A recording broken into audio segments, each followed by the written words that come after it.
Happy Wednesday. Happy hump day. Yeah, happy hump day. How's it going? Not bad, man. Not bad. It's going to be a busy day doing the podcast. Got a couple hours and then catching a flight to North Carolina. So, There you go, man. You've been traveling, man, as of late. yeah, Reno. no. I got North Carolina. I'll be hanging out with you in Birmingham, Dallas, South Dakota, in either Atlanta or Chattanooga, too. It's going to be a busy month. Jeez. Yeah, it's a whole lot of travel. You've been busy going to some country shows, music shows, staying busy around Birmingham. Yeah, man, I try to keep busy. Good stuff, man. Good stuff. We won't do a relationship segment though, guys. I won't ask Will anything Very there. serious. The slander's out of control. Man, yeah, but episode 28 is crazy. I was looking at the page yesterday, and it's been 6 months that we've been doing Really? this one pod show. Yeah, it's kind of flown by. I didn't even think it's been 6 months. Wow. We're almost at, what did we tell Ryan and Bill Paul? We said we're bringing them back on episode 80. Was it? I have to go back and look, but yeah, to go on there somewhere. Not that far away. Well, shout out to our sponsors, Multi-Service Fuel Card. We always say this, but longevity is key in this industry. They've been around since 1978. A lot longer than Will and I have been alive. Great discounts. We've had some drivers on, who use their program. Kansas, Midwest-based company. Just great people overall.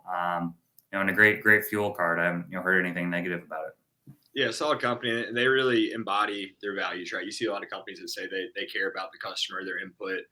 It's on full display with Multi-Service Fuel Card. If you're interested in learning more, Jessica Dotson did a great interview podcast on Freight Nation with Brent Hutto. Encourage anybody to listen to that if you get some free time. Then we got Black Box Logistics, my company, and then HD Shipping Solutions. You got to remove that Black Box company down there. I don't know what's going on. That's crazy. Black Box will remain. Then we got HD Shipping. If you're interested in becoming an agent, reach out to Matt. I believe you're also onboarding some W-2 positions. That's new.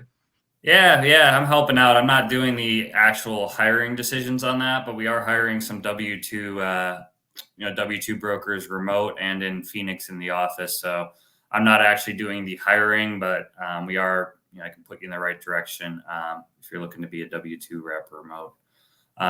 Shout out to Trio doing our back end work. JJ, Matt, Renz. If you see a lot of our social media posts, obviously our personal pages are our own content, but our Two Dawgs pages, we have social media people that are doing a lot of those posts for us, which is super helpful. The uploading, the downloading, the graphics, our intro. They do staffing out in the Philippines. I know Will uses them. So yeah, we've got a few people through them. Man, they're great. We've really enjoyed working with them. They do a very excellent job developing SOPs and having everything pretty clear cut, so it's turnkey, good quality control. We've really enjoyed working with them. And then Sales Dash CRM, it's a freight centric CRM. Black Box also uses that software. We love it. Very intuitive. Comes built out for you. Everything flows. We started using it about 3 months ago. All of my people love it. I'm on it as well. I can't say enough good things about it. If you're interested in a CRM or exploring, it's also very reasonably priced for a CRM. Extremely. It's one of the most cost-effective CRMs out there, and quality-wise, it's great too. We have one or two of our agents that's using it that loves it as well. Yeah, it's good stuff. It definitely beats it. And if you're old school and you're operating off Excel, you need to give it a shot. Get with the times. Yeah, dude, we were on Excel for a minute. We're starting off. And then we got our you gotta do what you gotta do though, man. When you're starting out a company like in a house with no money, so it's like Excel. Can't buy some sports or something. We got our banner sponsor, Taft's factoring company, man. Great guys over there. One of the largest factoring companies. They also really care about their customer, and that's on full display with them as well. Available to talk with. They have the live person answering the phone, till midnight. They're, even if you're, not looking to change factoring right now, they're always willing to have a conversation, even whether that be 8:00 at night, on a Sunday. They're just really available, and they, practice what they preach in terms of, communication, and not enough good things to say about them.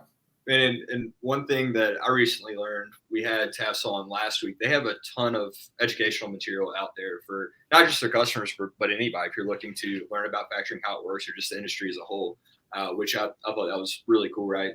All that information out there for free. They're not hard to find. They're very big. Give them a Google, Taft's. And then Ryan Hayes, Rob McCutcheon, they're on LinkedIn. 100%. Well, today's guest should be fun. As you guys know, we started this 6 months ago. We said we try to have two shippers on a month, and we might be probably closer to 1.5 on that. It's Hey, gotten one and a busy, half but rounds to two. One and a yeah, half rounds rounds to to two. two. But we are really excited for today's guest. I think a lot of you guys have heard about what do you mean the game, now called Relatable. Yeah, we're excited to talk to Ralph. He's been in the business for a number of years, decades. Yeah, really really cool guy, and we're excited to kind of hear his story and talk to him about sales, logistics, operations, technology, just kind of wherever the conversation takes us. Yeah, a little bit of this, a little bit of that. Well, let's bring Ralph out on the stage. Hey, Ralph. Hey, gentlemen, thank you for having me. Yeah, thanks for joining us. It looks nice wherever you are. At least from the window, it looks sunny and gorgeous. It is. It's I'm in Texas, so right now, not to get caught up in weather, but it's been 80s, 90s all day. Mornings are brisk, but it gets warm. Gets warm. Can't complain. So are you working remote then, or a Yes. hybrid? Yes. I go into New York City, which is where the company base is, about every 3 months or so. Just to chat, see what's going on, get some info. I don't want to get too sidetracked. I know we want to dive into some things with you, but I want to ask because it's such a hot topic. COVID, post-COVID, remote work, hybrid, in office. What's your take on it? Do you enjoy working remote? How did you see it? It's really a difficult question to answer, only because you could get caught up in working remote and to the point where you don't see the outside world, or you could be taking advantage of working remote and go, yeah, I could do this in 20 minutes. Let me just step outside. I think it's a mindset. It really is a mindset. Although I will readily admit that when you're spending 8 hours or 9 hours, however long, answering emails on the phone, moving and shaking, when you finally see somebody, it doesn't matter who it is, you burst out just talking. It's like, you just let it all out. Yeah, no, it's great. Like I said, it's quite a subjective question, depending on who you are and how you see it and how you operate alone. I know me personally, I don't think that I would do great working alone. I like to be around people. In the short times where we have had to work from home, I just find myself just start watching TV or something. I'm just not as efficient. Yeah, it's not for me. You could easily get distracted. Like I do believe that there is a hard niche for people that are functionable working alone. Mm-hmm. I do believe that some believe they can do it until they start doing it. And to your point, it's like, oh, let me go turn on and Disney and watch The Mandalorian for a little bit or something to that extent, right? It's one of those things. With anything, right? Like idealistically versus actuality, right? So I love the idea and the concept of working remote. And I think that if you don't offer it, you probably lose out on immense talent, right? Like lots of people want to be hybrid or work from home or have that freedom. A lot of people have earned it. But me personally, I'm not built for it. It's not good for me. So how did you, Ralph, tell us kind of a little bit about yourself and the viewers. How did you, we always like to ask everybody, how did you get into, logistics? Was it something you were, dreaming about, as a kid, or how did your, tell us a little bit kind of about your background and how you got into logistics? I don't think that anyone purposefully back in the day went to school to say, oh, I'm going to be an import manager when I grow up. It wasn't a thing. Now there's courses on logistics. There's diplomas issued on logistics. I entered the field accidentally. I was working as Christmas help for a department store. And they were very clear. We're hiring you as Christmas help. At the end of the Christmas holiday, we're going to give you your pink slip. You can go file for unemployment. So that was so many decades ago. I'm still waiting for that pink slip. I ended up going up the ladder, for lack of a better term, to the point where I ended up becoming and the term is so vague, right? The traffic manager of that for that timeline. And the traffic manager had responsibilities of imports and domestic. So I was there for a number of years, to the point where the company is no longer in business. But as a result of that company, I ended up traveling overseas, and I'm going back into the 80s, traveling overseas and getting to foreign countries that I never in my wildest dreams in that timeline thought I would be visiting, all over Asia, and just getting that global experience on business. How different is it, just kind of for the viewers? I mean, who don't do international freight? I mean, was that kind of a eye opening experience? Just seeing how logistics was operating over in Asia and over in other countries as opposed to the U.S. I believe it's still eye opening to this point. You could take it back in the day when you had the ports literally loading containers onto a small vessel that carried maybe 4,000 TEUs, like the President Johnson back in the day, and seeing the workers by rope literally guiding the container onto the vessel, to where we are now, where everything is automated, craned, off, on. It's a whole different, the progression. You could legitimately see the progression of the business as it goes and as it grows. The same way container ships have expanded to monster sizes. The same way they want to go green. And back in those days, it was not green. It was pure fuel. It was close to 58 days going from Hong Kong to New York. And look at the difference now. So you're looking at, it's hard to compare back then to what it is now, but there's a middle road. How about that? There's a middle road that says we've made such great progress and we've made such great inroads to where we were. I'm sorry. Oh, I didn't mean to interrupt you. I'm just going to say, you're seeing it in real time today with all the port strikes, right? Like a big piece of that is the automation. Right. So, it's just ever changing and it all compounds and it's just quicker and quicker, the advancements. Yeah, absolutely. You can't, technology is a great thing. I can't take that away. I think at some point there's too much. There's too much technology out there.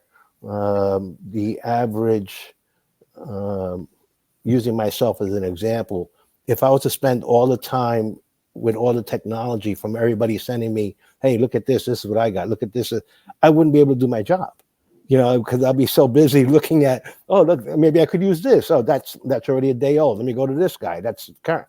So there is so much information that you could afford to waste the time on. And then there is so much information that is just that, information. So, and again, I hate to put it in the broad term of making it simple, but it is simple. Your business or our business or anybody's business is predicated on what the need is at the moment. It's at a moment. I may be able to use someone that gives me total visibility of a vessel, which is great. But do I really need to see the vessel that's in the middle of the Pacific? No, I don't need that. I want to know when it left. I want to know when it arrived. I want to know when it's offloaded. I don't want to I don't have to let me check what this container is doing today. It's on the ship.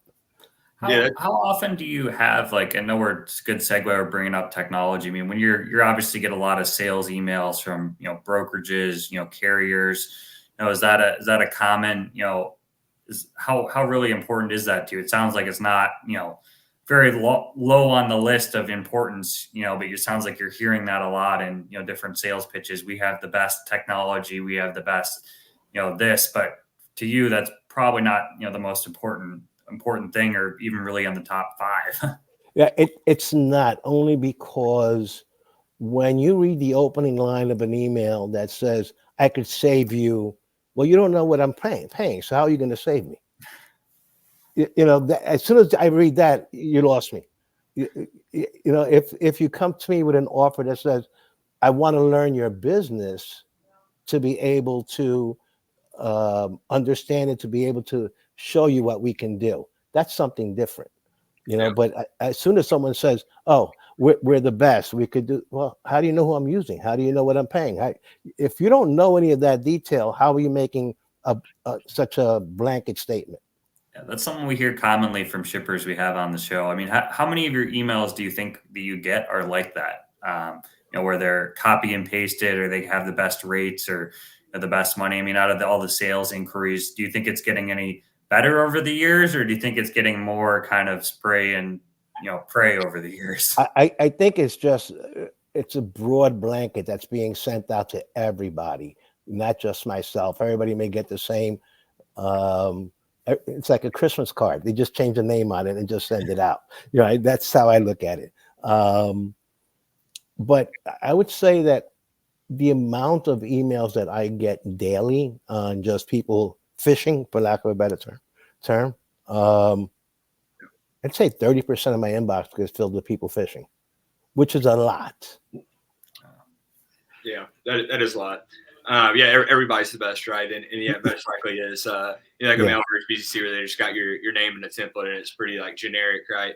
But like going back to the technology, what you were saying, right? Like there's so many options out there. There's so many tools that you can use, and I think we align here. It gets to a certain point where it's almost counterproductive to have all these tools, and sometimes ultimately the best thing to do is to keep it simple, right? Like you don't need to incorporate every single new trend or tech into your operation. And then sometimes if you're trying to sell it to a potential shipper, a prospect, and you can't convey the value prop of why it's beneficial for you. It's just smoke and mirrors.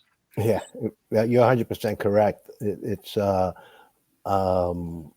what I find is if you keep it simple, not everybody needs to show that they are one of the holy trinity of shipping. The Walmart, the Targets, the Kohl's, that whole group. We're all not in that vein, so you can't treat us all in the same vein.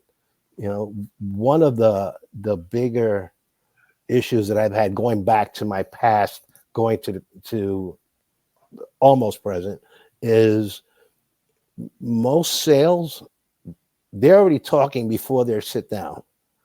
How you doing? Blah, blah, blah, this and that. Look what I got. Let me take out my business. Wait, slow down. Hi, my name is Ralph. This is my business. This is what I'm looking for. This is what can you offer me? But they already are so attuned to throwing the pitch that, if you don't, it's like, I like to compare it to when you open up a page of a book. If you don't read the first paragraph, if it doesn't capture you, you're like, all right, I'm really not interested in this. Let me turn to the back of the book. Yeah, for anybody listening, there's a really good book on kind of what Ralph's talking about called "You're Not Listening" by Kate Murphy. And it's really kind of about that, right? Like nobody's actually listening. They're just waiting to respond, or they've got their pitch and they're just going. You never really understand the prospect or relate or connect. And it's just choppy and aggressive, and it's uncomfortable for everybody. You're not seeing the results. I would recommend anybody listening in a sales role, or really just anybody in general. It's a good book. You're Not Listening, Kate Murphy. So I will say that I've told salespeople, look, we may not do business, but we'll be friends. And if we can't be friends, then how do we do business? Because part of our business mentality is, hey, can you do me a favor? Can you help me out here? Can you watch out for this? Can you let me know of that? And that develops a friendship. It develops a reliability that you would have with your salesperson, with that company, with their immediate boss, the whole process. And there are people that I don't do business with and have never done business with that we're close friends because of that concept. Yeah. I guess I want to get your thoughts on this. So we're talking about sales, right? But then maybe past the initial sale, right? So at least me, my feed, I see a lot of initial sales contact, but then, like building that relationship, widening the relationship. So if and when you're talking about, if we can't be friends in this, but if and when somebody's approaching you from a purely price-driven standpoint, It's all about rates, all about rates. If and when they mess up, you're probably much more likely to cut ties if you don't have that relationship where you don't see them as a human, right? You just see them as a price. And then I think people experience that turnover. Do you see that? Do you feel that way with maybe your current vendors, ones that you've been working with for a while? So if something does go awry, it's more so, I mean, you guys like work together as opposed to just kind of like cutting them off. See where I'm going with this? Yes. I think that once I start looking at a service provider as a digit, I really treat them differently. Yeah. I really say, okay, so what's today's number? All right, that's not working for me. Sorry, you got to go. Then I go on to the next guy. And there's a difference when the salesperson feels attached or committed to provide you as the customer the best number possible versus the customer going out to the salesperson saying, is that the best you got? What can you do better? Almost as if you're pleading with the sales guy, hey, I really want to do business with you, but you got to give me a better number. I'm not about that. When I ask somebody for a quote, I expect them to give me their best quote. I'm not going back to negotiate because it doesn't make sense. If you come back with a lower number, why didn't you give me that number in the beginning? Yeah. I mean, so I'll even say, I know we're talking about your perspective, right? But from the transportation vendor perspective, just for me. So if I like a customer, if I'm friends with the customer, the service usually is better because we're tribal in nature, right? Or at least I believe we are. Like we want connection. We want to work with people that we like, that are our friends, right? So if it's something I have a relationship with, it's almost like we care just a little bit more. We're willing to go just the extra step, or when things go wrong, we're more willing to take hits for somebody that we have a relationship with, as opposed to we're just looking at it, black or red. So, yeah, I think it all is attached one way or another. Yeah, I believe you're 100% right in that approach. But it's as important for the customer to understand that, to not be so standoffish to the sales guy, because you're selling yourself as much as the salesperson is selling his company. You're selling yourself to show that you're willing to work with the individual, work with the company.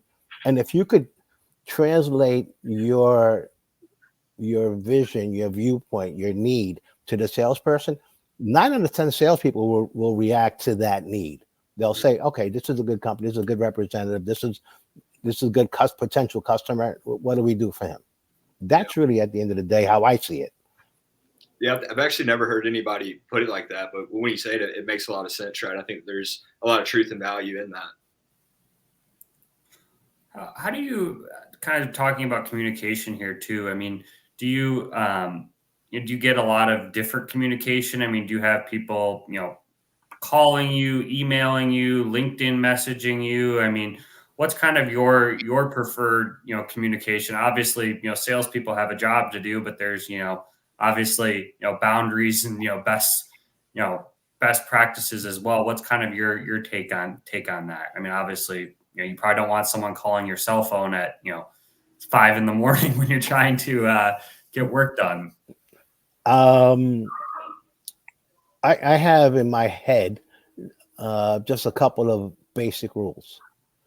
If you send me an email and I don't respond that day, maybe I'm busy, just maybe. But the amount of salespeople don't see a response, they'll call me on the cell. Say, hey, Ralph, I left you an email. At that point, I have no real. I don't care if he offers me to ship for free. You're gonna be that guy that is like, it's 8 o'clock at night. Hey, Ralph, I send you an email at 7:59. You didn't respond. I don't even do that with my boss. So I think that there is certainly a block on phone calls. I think if you know the individual, then please feel free to call me.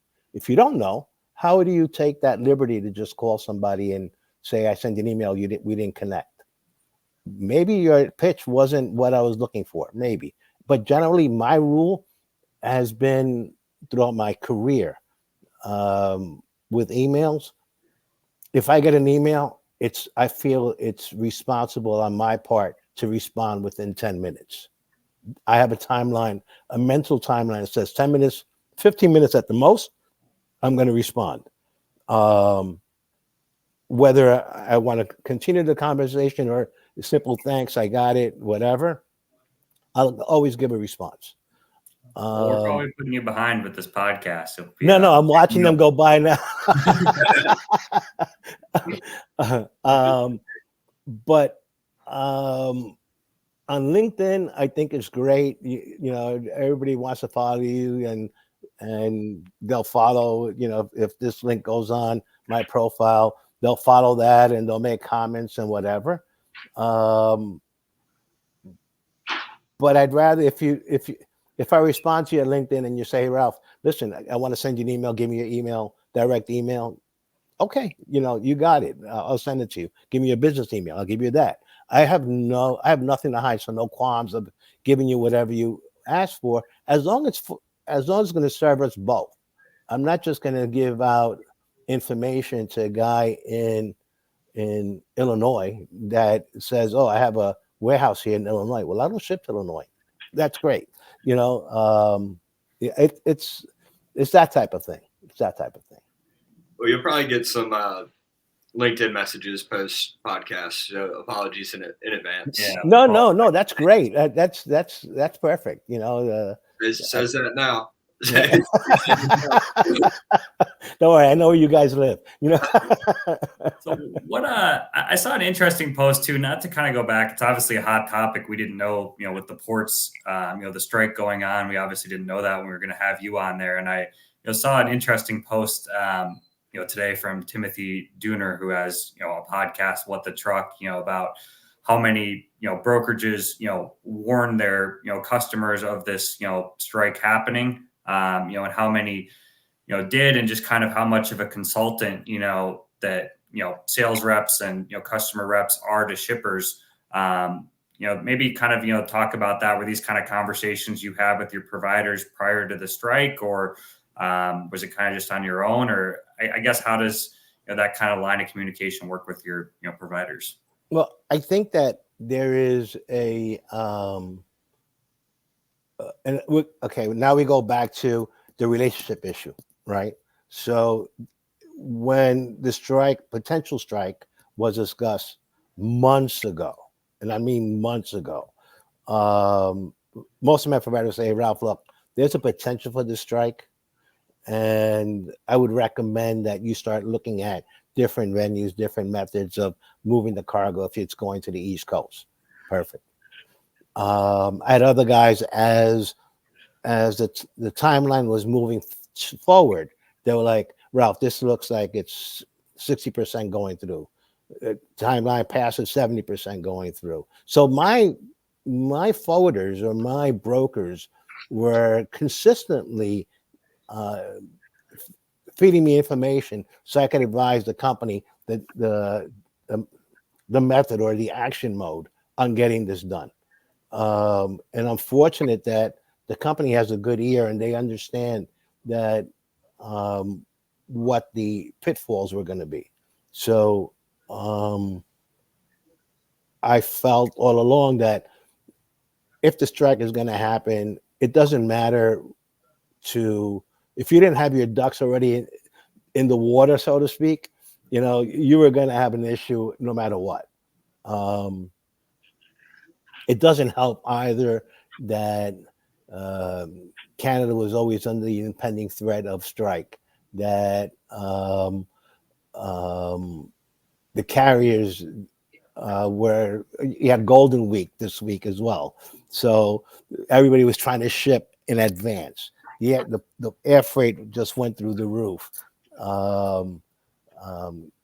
Overall, the service industry that works with us or with myself, they've been great. They've managed to relay the information. The brokers have relayed the information. So I wasn't caught flat-footed on this aspect. Yeah, no, it sounds like you were prepared for it. What are kind of your thoughts in general? I mean, do you you know, think this will be over pretty soon? Do you think it'll be a while? Or are you kind of, you know, planning to, you know, avoid the East Coast for a while, or kind of what are your you know, thoughts in general on the whole thing? I just read last night that the chairman of the ILA was going to Portugal for a meeting with other leaders of unions globally, and that he wanted to strike home the message of lack of automation that he is standing firm on here in the East Coast. So I believe that, wages aside, automation discussion almost aside, this strike can last anywhere from 2 to 3 weeks, which would be devastating to the nation. It'd be devastating to the economy. It's not going to be the pre or post COVID action. It'll be almost as if it's COVID. And the retail industry, the consumer industry, will feel the pinch more so than the shipping industry. Yeah, so I was just gonna say it's like everybody, normal people outside of transportation, forget that we exist until something like this happens, and then a week later they don't understand how big of a deal it is. Like 1 week, 2 weeks, and then nobody has toilet paper or anything. Everybody's freaking out. Like it's the end of the world, and Right. then we become really important. It's nuts. Yeah, it absolutely is. I have one of my neighbors.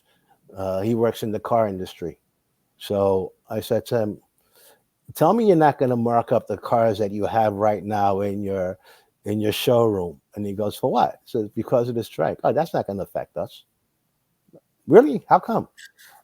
Like, "Oh, because we already have cars in the showroom." I go, "Yeah, so you sell 5 cars. Where are you getting the other 5 to replace them?" "Oh, good point." So there's the educated and then there's the uneducated. I had someone ask me recently, if the ports go on strike, the guys that are working the dock, are they also on strike?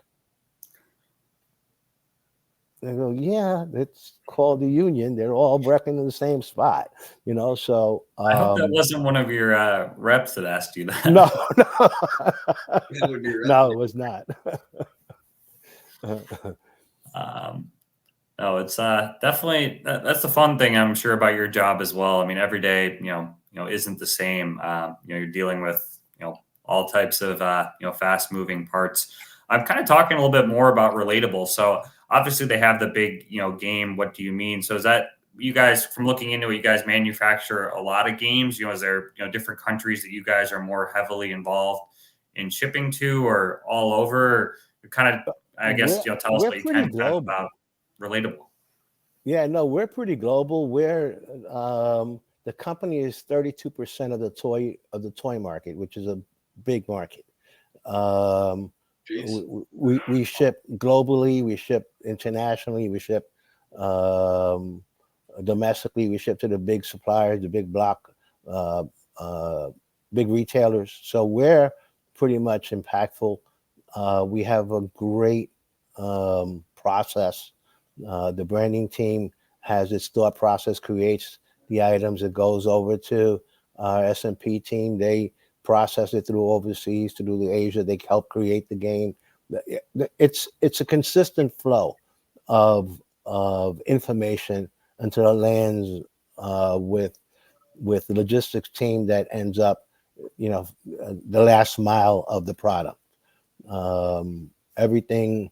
It's not like T-shirts, because T-shirts are a T-shirt or a T-shirt. Yeah, some may have a design, some may not, but everything that the company makes is specifically a thought process, specifically a design, specifically a tested product that allows for the consumer to be comfortable in its purchase.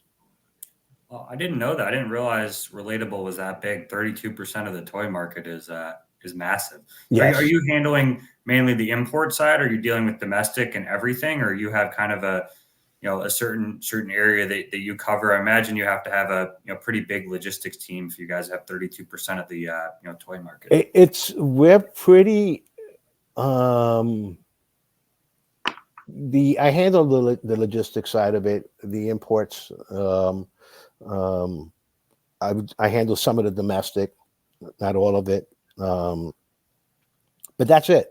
Everything else is um, it's such a smooth process that we don't need a team of 4 or 5 people to do the international. That's where your service providers help you in keeping lean and keeping effective. You have the forwarder, the carrier, the broker, the information flow that goes from uh, overseas to them, and it's setting up a process of a clear documentation flow.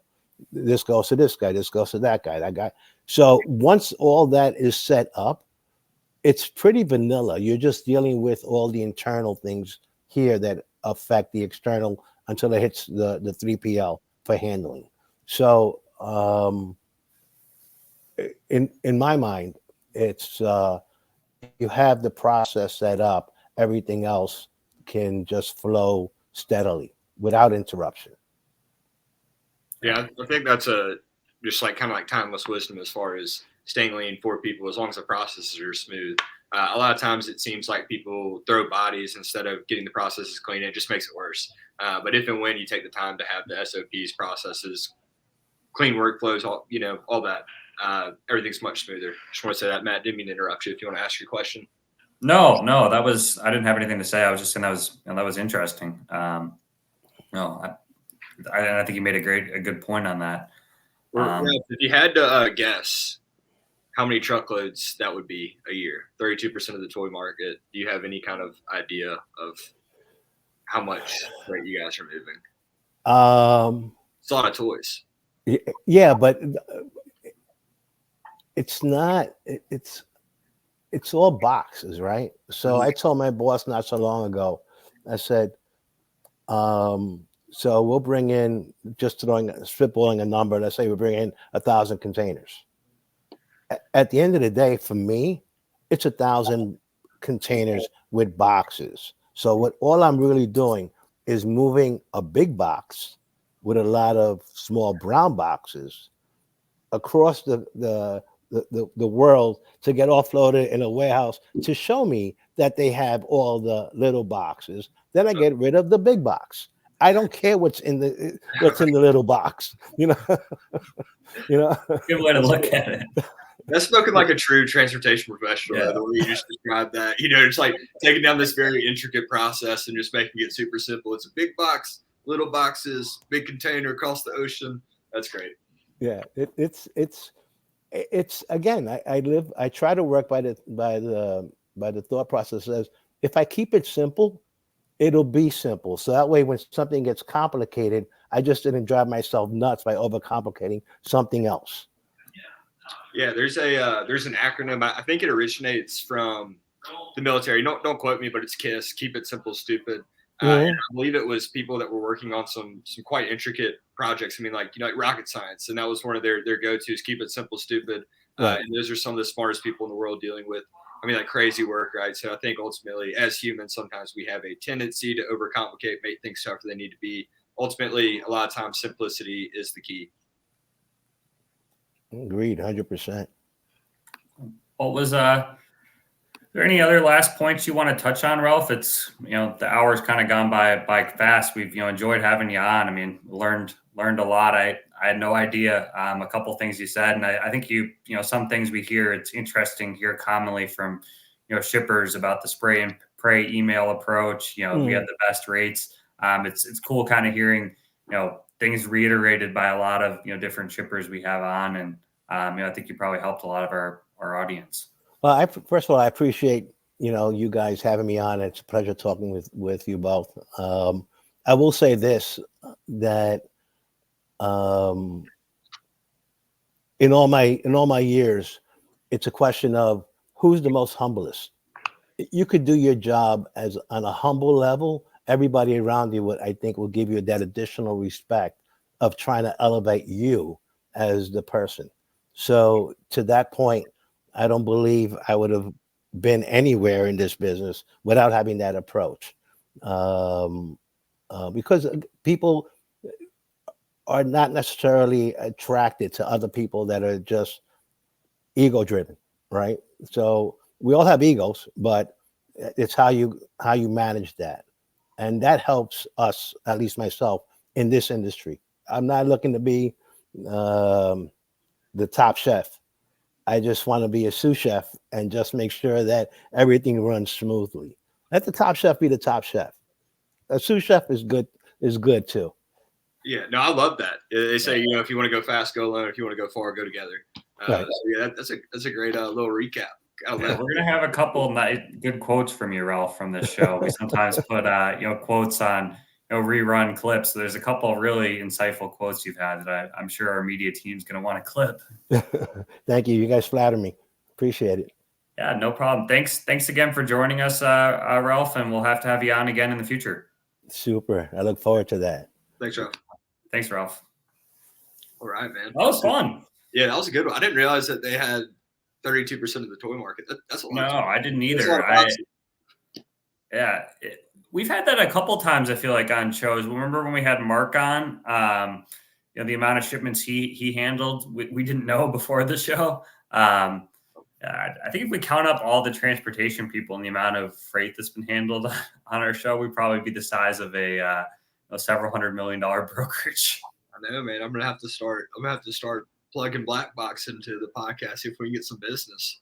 It's a lot of boxes. Don't ruin our podcast. Can't do it. I'll leave the dating advice out. I'll just try to solicit freight on the live stream. Yeah, no, we gotta get that dating segment in. You got a lot of knowledge on that topic. All right. Final shout out to our sponsors, Multi-Service Fuel Card.